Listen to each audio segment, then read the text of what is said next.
আপোনালোকক স্বাগতম জনাইছো ষ্টুডিঅ'ত মই অংকুৰ বৰঠাকুৰ আজি এই অনুষ্ঠানটোত আপোনালোকৰ সন্মুখলৈ এটা বিশেষ বিষয় লৈ আহিছো আৰু হেয়া হৈছে প্ৰশাসনীয় সেৱা বা অসামৰিক সেৱাত যদিহে আপুনি এগৰাকী বিষয়া হোৱাৰ সপোন দেখিছে তেনেহলে আপোনাৰ বাবে এই অনুষ্ঠানটো আয়োজন কৰা হৈছে এপিএসসি বা ইউপিএসসিত অৱতীৰ্ণ হ'ব খোজা বহু ছাত্ৰ ছাত্ৰীৰ মনত বহু প্ৰশ্ন থাকে সকলো প্ৰশ্নৰ উত্তৰ আজি এই অনুষ্ঠানত পাব আৰু কিদৰে আগবাঢ়িব লাগিব কিদৰে সহায় হ'ব এই সকলো কথা এই অনুষ্ঠানত জানিব পাৰিব বিশেষকৈ যিসকলে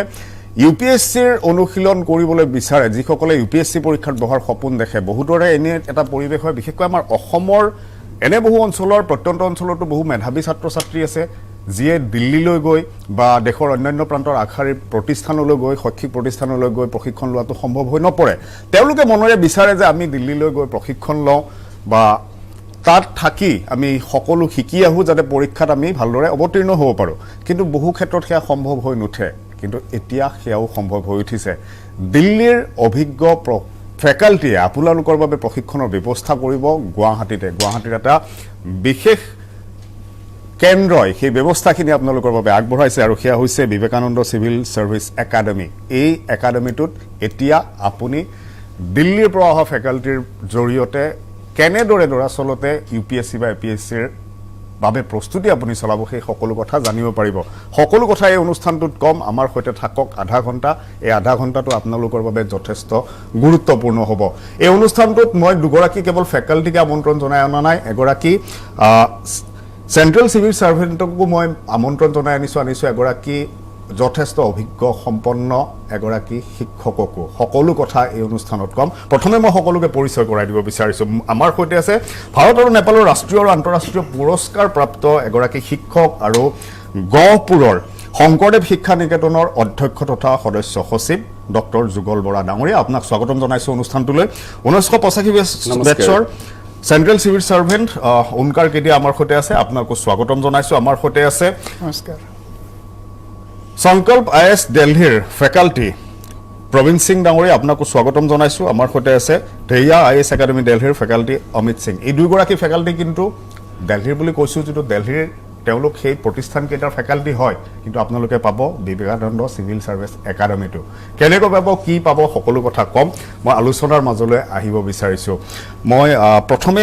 আলোচনাত আৰম্ভণি কৰিব বিচাৰিছো প্ৰবীণ সিং ডাঙৰীয়াৰ পৰা যেহেতু ইতিমধ্যে কৈছো যে দিল্লীৰ এগৰাকী ফেকাল্টি তেওঁৰ মনৰ কথা আমি প্ৰথমতে জানি লওঁ प्रवीण जी मैं पहले जानना चाहता हूँ यही कि ज़्यादातर स्टूडेंट्स को लगता है कि सिविल सर्विस जो एग्जाम होते हैं ना बहुत टफ होते हैं ज़्यादातर स्टूडेंट्स को यही लगता है तो मैं जानना चाहता हूँ कि क्या ये सच में टफ है ये जो क्वेश्चन है ये कई जगह जितना भी जगह मैं सेमिनार लिया हूँ चाहे विजयवाड़ा बोलिए रायपुर बोलिए ईटानगर बोलिए ये क्वेश्चन आया है मैं बता दूं कि 4 ऐसे रीजन है जिसके बेसिस पर ये क्या माना जाता है कि वेरी वेरी डिफिकल्ट लेकिन आपको ये भी बता दें कि it's a not so difficult exam if your strategy is very good तो ये बड़ा इजी एग्जाम है लेकिन वो 4 ऐसा क्या है जिसके बेसिस पर इसको लोग मानते हैं कि बड़ा डिफिकल्ट है पहला जो है जो कि ये पूरे इंडिया के यूथ में प्रॉब्लम देखा गया है and that is what the lack of self confident ये मैंने देखा जहां भी मैंने पढ़ाया है बच्चे क्या कहते हैं कि सर एक बार टेस्ट करने के लिए एग्जाम देते हैं तो मैं उनसे कहता हूं कि यार ये हम लोग स्टूडियो में बैठ के हेलो माइक टेस्टिंग 1 2 3 करने जा रहे हैं क्या it's not studio it's not mic testing 1 2 3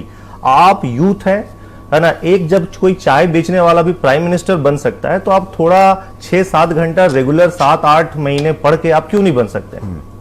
तो पहला आपके अंदर कॉन्फिडेंट होना चाहिए तो तब ये एग्जाम इजी है अदरवाइज ये एग्जाम टफ है सेकेंड थिंग वो है कि लैक ऑफ प्रॉपर गाइडेंस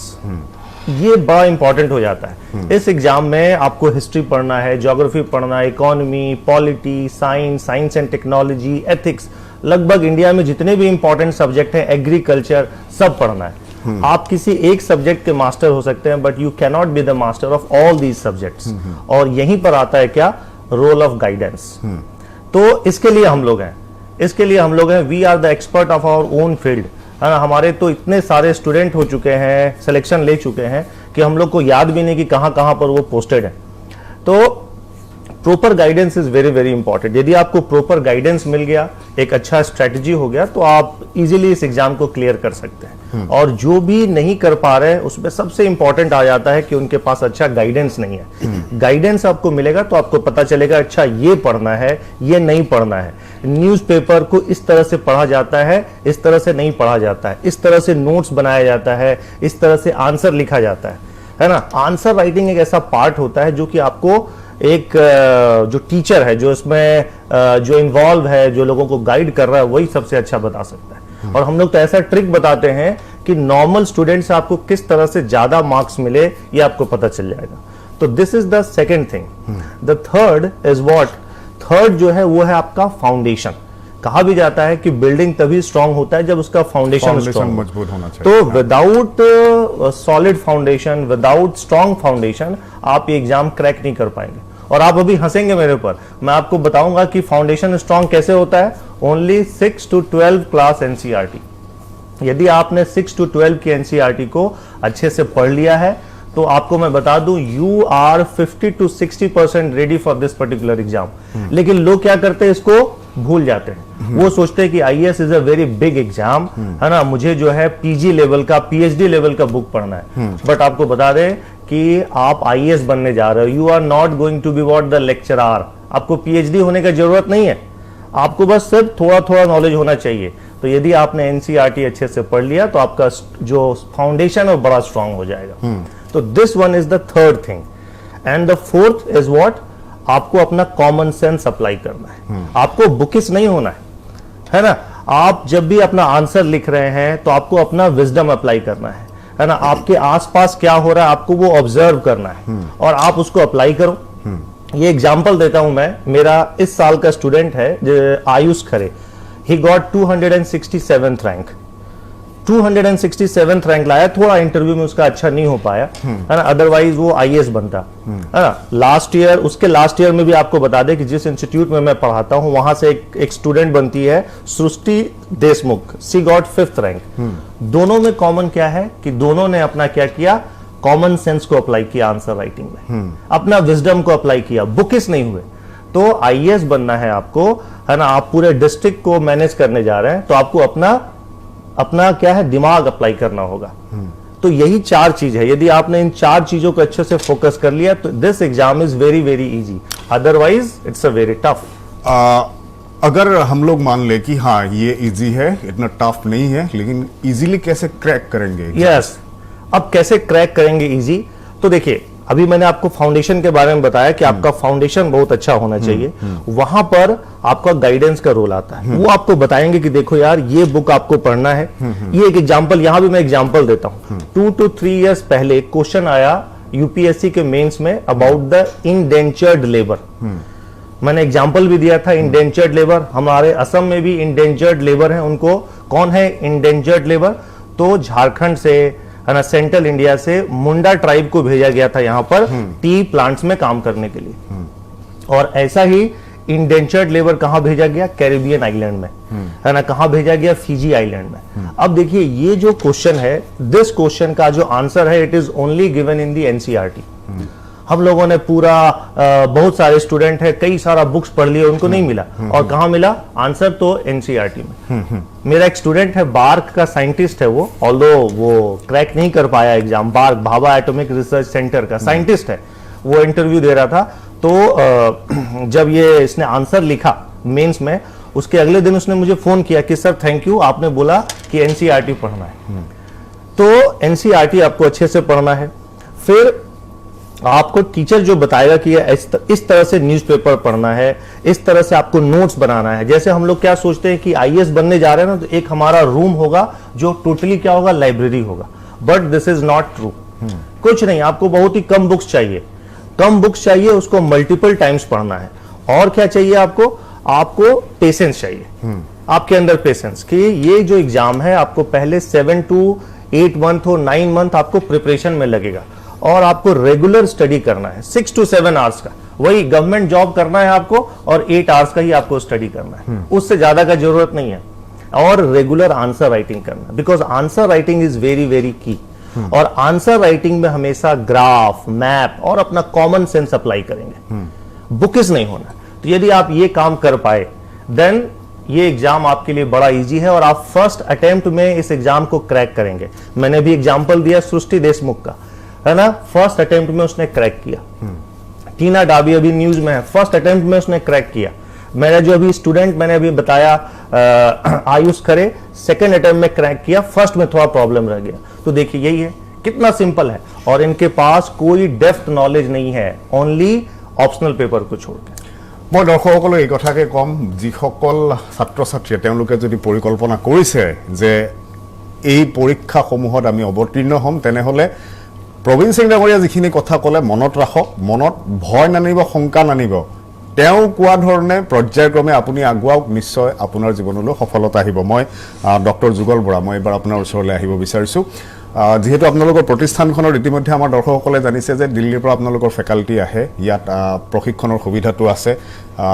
দিল্লীলৈ যাবলগীয়া নহয় বিশেষকৈ। ইয়াতে যিহেতু ইমানখিনি সুবিধা দিছে, তথাপি মই অকণমান গভীৰতালৈ যাব বিচাৰিছোঁ। ধৰক APSCয়ে হওক বা UPSCয়ে হওক, কোনোবা অৱতীৰ্ণ হ'ব বিচাৰিছে, প্ৰিলিমছ মেইনছ ইণ্টাৰভিউ সকলো ক্ষেত্ৰত নিশ্চয় সকলো সুবিধা আছে। পৰ্যায়ক্ৰমে কি ধৰণে প্ৰশিক্ষণ দিয়ে বা কি ধৰণৰ সা সুবিধা এতিয়ালৈকে আপোনালোকৰ তাত উপলব্ধ আছে, অকণমান যদি জনায়। ধন্যবাদ।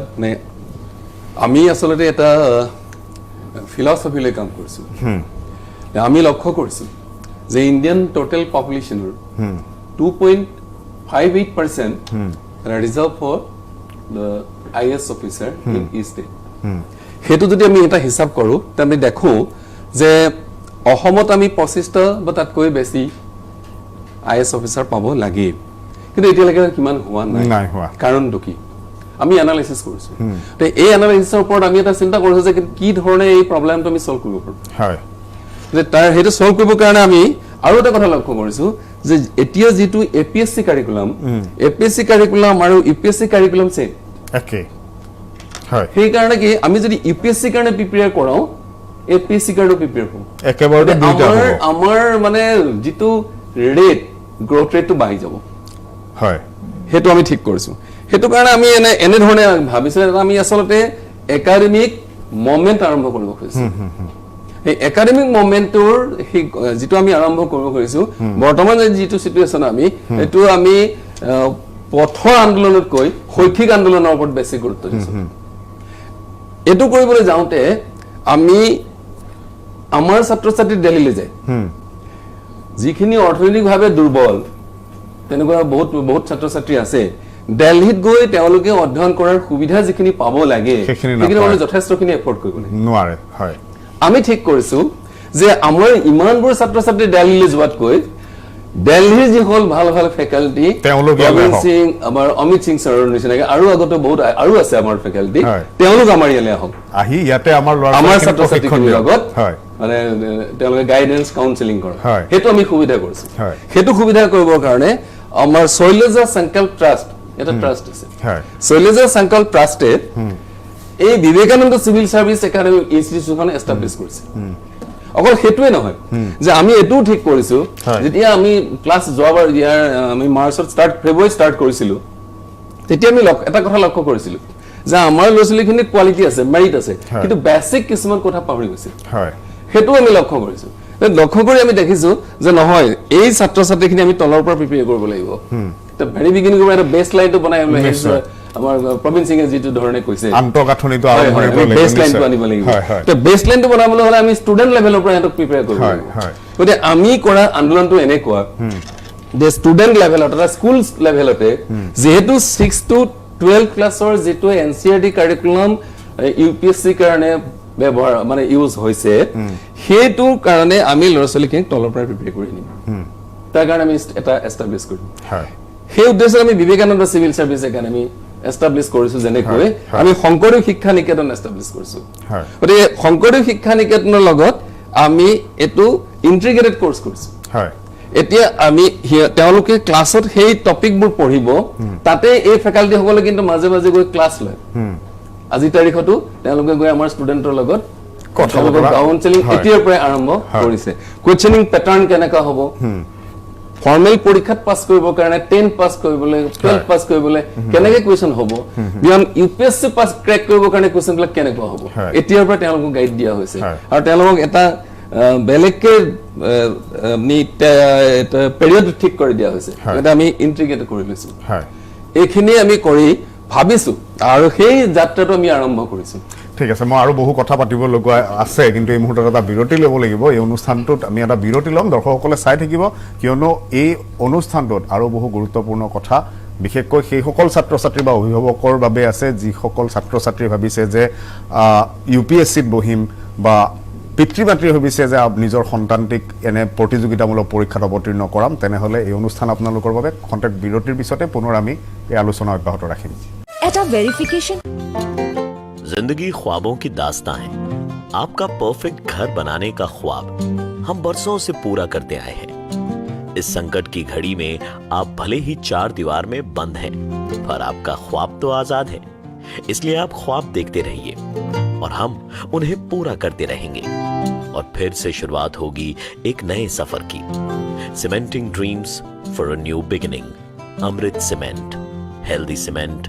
फॉर हेल्दी होम्स আপুনি প্ৰশাসনিক বিষয়া হ'ব বিচাৰিছে নেকি তাৰ বাবে আপুনি কেনেকৈ প্ৰিপাৰেচন কৰিব কাম and join at Vadra IS academy one of the most successful APS-C UPSC coaching institute of Assam ইতিমধ্যে বহু সংখ্যক ছাত্ৰ ছাত্ৰীয়ে এই প্ৰতিষ্ঠানৰ পৰা উত্তীৰ্ণ হৈ বিভিন্ন ক্ষেত্ৰত বিষয়া হিচাপে নিযুক্তি পাবলৈ সক্ষম হৈছে ভাদ্ৰা আইএছ একাডেমি য'ত আপোনাৰ ৰেগুলাৰ ক্লাছৰ লগতে ফ্ৰী ষ্টাডি মেটেৰিয়েলছ ফ্ৰী মক টেষ্ট কাৰেণ্ট এফেয়াৰ্ছ ডিছকাশ্যন আৰু ইণ্টাৰভিউ গাইডেন্স দিয়া হয় জানুৱাৰী বেটছৰ বাবে যোগাযোগ কৰক গুৱাহাটীৰ লগতে যোৰহাটতো আছে শাখা কাৰ্যালয়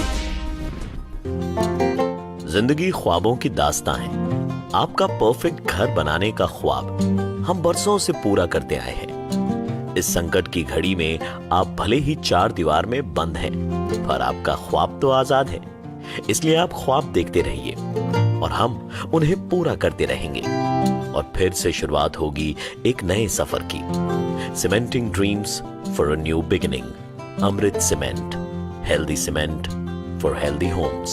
আপুনি প্ৰশাসনিক বিষয়া হ'ব বিচাৰিছে নেকি তাৰ বাবে আপুনি কেনেকৈ প্ৰিপাৰেচন কৰিব কাম and join at Vadra IS academy one of the most successful APS-C UPSC coaching institute of Assam ইতিমধ্যে বহু সংখ্যক ছাত্ৰ ছাত্ৰীয়ে এই প্ৰতিষ্ঠানৰ পৰা উত্তীৰ্ণ হৈ বিভিন্ন ক্ষেত্ৰত বিষয়া হিচাপে নিযুক্তি পাবলৈ সক্ষম হৈছে ভাদ্ৰা আইএছ একাডেমি য'ত আপোনাৰ ৰেগুলাৰ ক্লাছৰ লগতে ফ্ৰী ষ্টাডি মেটেৰিয়েলছ ফ্ৰী মক টেষ্ট কাৰেণ্ট এফেয়াৰ্ছ ডিছকাশ্যন আৰু ইণ্টাৰভিউ গাইডেন্স দিয়া হয় জানুৱাৰী বেটছৰ বাবে যোগাযোগ কৰক গুৱাহাটীৰ লগতে যোৰহাটতো আছে শাখা কাৰ্যালয়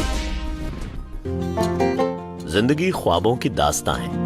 आपका परफेक्ट घर बनाने का ख्वाब हम बरसों से पूरा करते आए हैं इस संकट की घड़ी में आप भले ही 4 दीवार में बंद हैं पर आपका ख्वाब तो आजाद है इसलिए आप ख्वाब देखते रहिए और हम उन्हें पूरा करते रहेंगे और फिर से शुरुआत होगी एक नए सफर की cementing dreams for a new beginning Amrit cement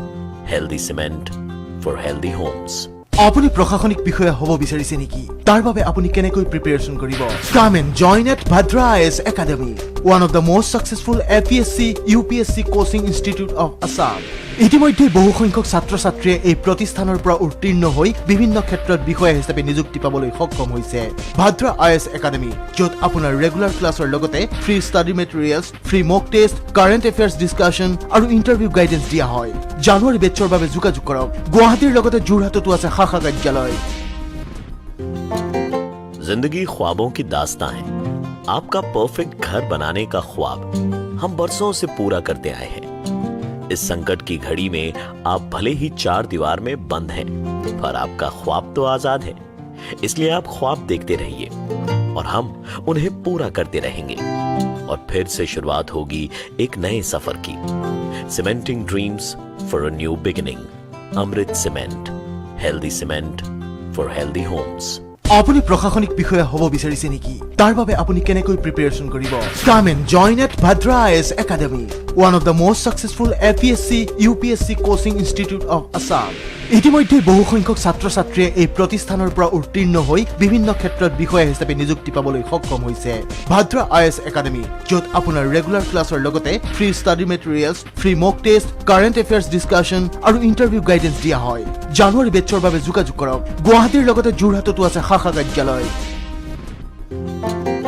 जिंदगी ख्वाबों की दास्तां है आपका परफेक्ट घर बनाने का ख्वाब हम बरसों से पूरा करते आए हैं इस संकट জনাইছো আমাৰ এই অনুষ্ঠানলৈ আৰু ইতিমধ্যে আপোনালোকে জানিব পাৰিছে আজি আমাৰ এই যেটো বিশেষ অনুষ্ঠান কেৰিয়াৰ মন্ত্ৰা বিবেকানন্দ সিভিল সাৰ্ভিস একাডেমীৰ সহযোগত আমি আয়োজন কৰিছো আৰু কি বিষয় লৈ কৰিছো ইতিমধ্যে আপোনালোকে জানিছে যদিহে আপুনি আপোনাৰ সন্তান্তিক ভাবে যে এগৰাকী আইএস আইপিএস বনোৱাৰ সপোন দেখিছে বা অসম লোকসেৱা আয়োগৰ পৰীক্ষাটো অৱতীৰ্ণ কৰা সফলতাৰে সুখ্যাতিৰে উত্তীৰ্ণ হোৱাটো বিচাৰিছে বা ছাত্ৰ ছাত্ৰীসকলে যদি বিচাৰিছে আপোনালোকৰ বাবে এই অনুষ্ঠান মই আলোচনাৰ মাজলৈ পুনৰ আহিব বিচাৰিছো अमित जी इस बार सवाल आपके लिए है प्रिपरेशन सिविल सर्विस एग्जामिनेशन के लिए कब करना जरूरी है कब से प्रिपेयर होना चाहिए एक स्टूडेंट को ये कब से होना चाहिए तो आप मैं एक काफ़ी एक फेमस पर्सनालिटी हैं वॉरेन बफेट मैं उनको कोट करना चाहूँगा यहाँ पर ये वो कहते हैं कि अगर आपको अपने करियर से मैक्सिमम डिविडेंड चाहिए तो जितना पहले हो सकता है उतना पहले जान लो कि आपका करियर क्या होना चाहिए okay so if you want to maximise the dividend from your career you need to know as early as possible of course जितना जल्दी पहले आप जान लेंगे उतना ज्यादा क्या होगा उस करियर में आप एक्सपोज जाएंगे यहाँ पर in fact you will have more exposure for those in fact careers right okay तो मैं तो ये बताना चाहूंगा यहाँ पर ये कि हाँ भाई जितना जल्दी आप जानेंगे उतना जल्दी आपके लिए अच्छा है यहाँ पर लेकिन जब हम आईएएस आईपीएस की बात करते हैं यहाँ पर ये तो अगर आप इसको अपना ग्रेजुएशन करने से पहले जान लेंगे कि आपका करियर क्या है आपको इस जगह पर जाने इस फील्ड में जाने तो क्या होगा आपका वैसी डायरेक्शन आपका फोकस बन जाएगा यहाँ पर okay so it's better to have as early as possible to know your career of course even it's possible if it is possible to have the exposure even in the school time of course it will have more better dividend to you all in fact if you are planning for to go for this kind of exams अभी मैं ये जानना चाहता हूं कि अक्सर लोगों के बीच में ये सवाल रहता है कि एग्जाम कैसा होगा किस तरह का होगा यूपीएससी सिविल सर्विस एग्जाम किस तरह का होता है अगर मैं ये जानना चाहूँ तो देखिए ये इसका एक अभी तक तो एक फिक्स पैटर्न बना हुआ है अगर आप 1979 की बात करेंगे यहाँ पर ये तो ये 3 स्टेज में होता है एक होता है प्रिलिमिनरी स्टेज होता है यहाँ पर ये सेकंड स्टेज होता है वो मेन एग्जाम होता है थर्ड स्टेज होता है वो पर्सनली टेस्ट होता है ओके सो 3 स्टेज यहाँ पर होती हैं जो तीसरा स्टेज जो पहला स्टेज है वो 79 के बाद में ऐड हुआ वो ठीक है सो एक्चुअली हमारा एग्जाम स्टार्ट हुआ था मेन एग्जाम से स्टार्ट होता है यहाँ पर जो that is more a descriptive exam so पहले स्टेज में क्या होता है पहले स्टेज में 2 पेपर होते हैं हमारे इनफैक्ट एक होता है पेपर जनरल स्टडीज का और दूसरा जो पेपर होता है वो सिविल सर्विस एप्टीट्यूड टेस्ट होता है ठीक है so they judge about the aptitude of a student in fact whether he is again good to become an officer or not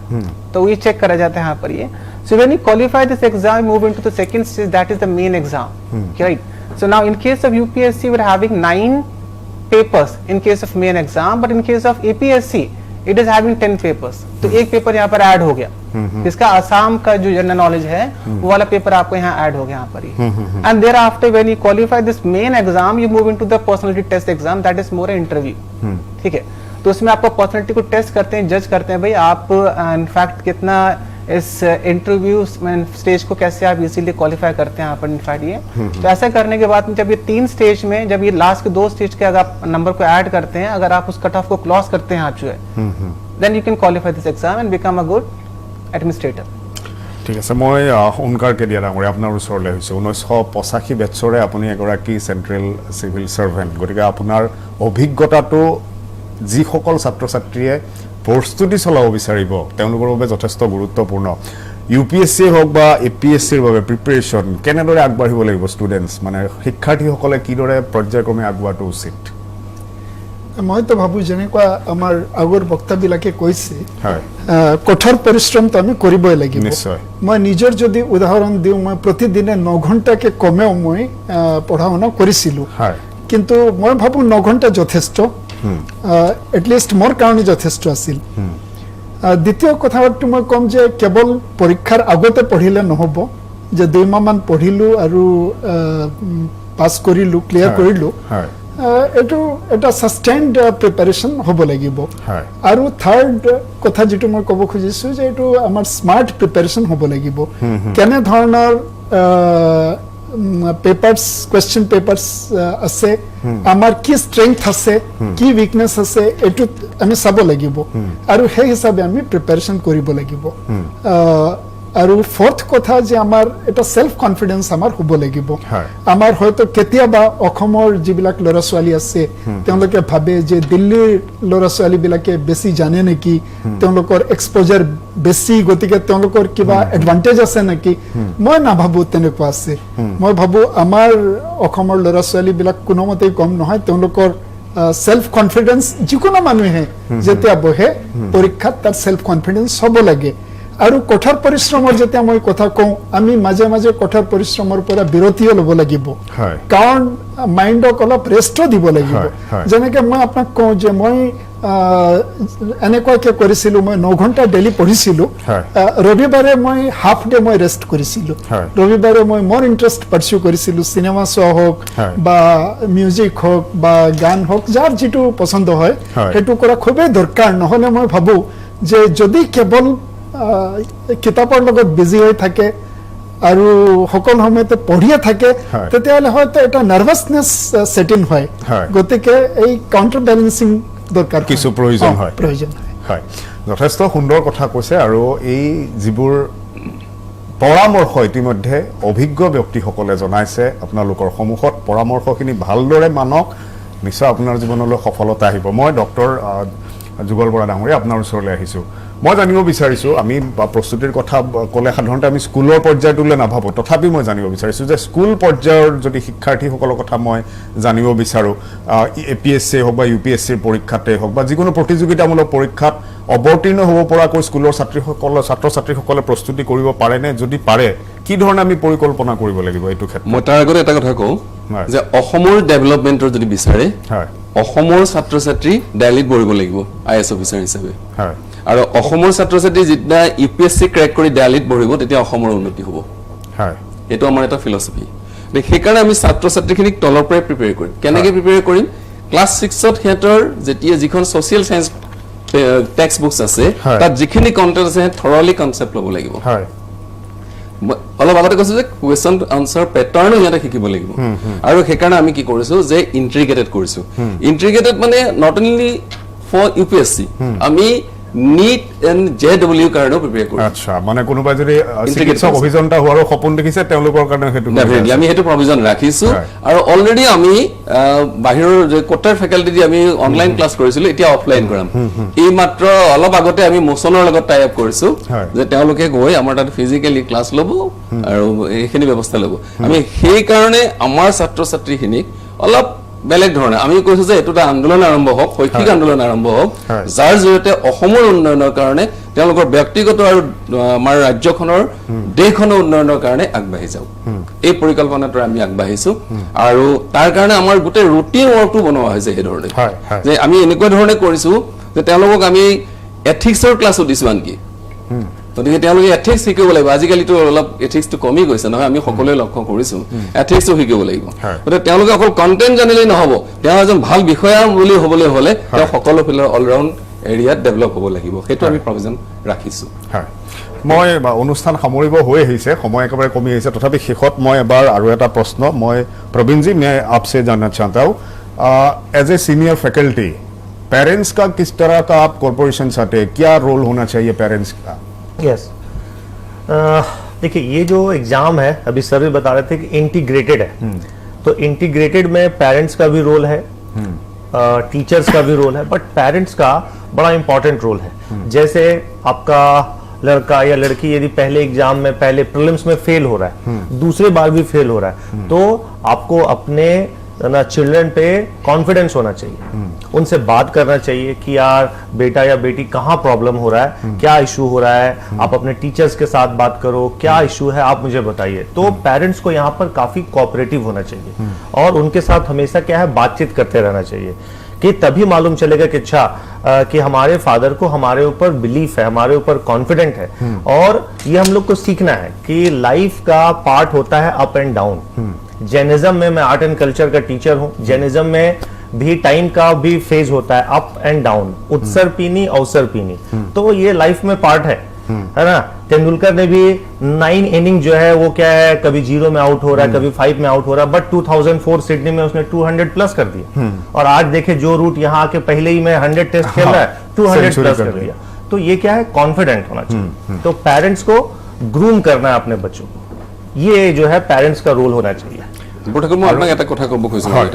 মানে আমি অহা 8 ফেব্ৰুৱাৰী অৰ্থাৎ অহা সোমবাৰৰ পৰা আমি বেটছ আৰম্ভ কৰিম নামভৰ্তিৰ আৰম্ভণি কৰিব আৰু বিচাৰিছো মই অল দৰ্শকসকলক হোষ্টেল ফেচিলিটিজ আমি প্ৰভাইড কৰিম ঠিক আছে মই দৰ্শকসকলক এই কথাও জনাইছো যদিহে আপোনাৰ সন্তানটিৰ কথা আপুনি ভাবিছে যে এনে প্ৰতিযোগিতামূলক পৰীক্ষাত অৱতীৰ্ণ কৰাব লাগে তেনেহলে যোগাযোগ কৰক বিবেকানন্দ চিভিল সাৰ্ভিস একাডেমীৰে তেওঁলোকে নামভৰ্তিৰ বাবে ইতিমধ্যে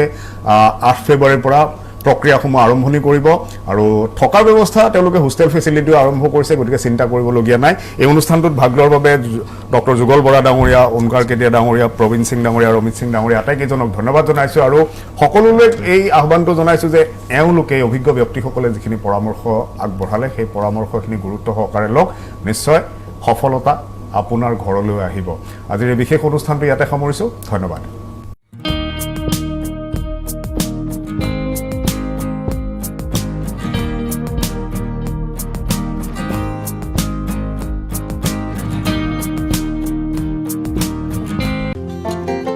जिंदगी ख्वाबों की दास्तां है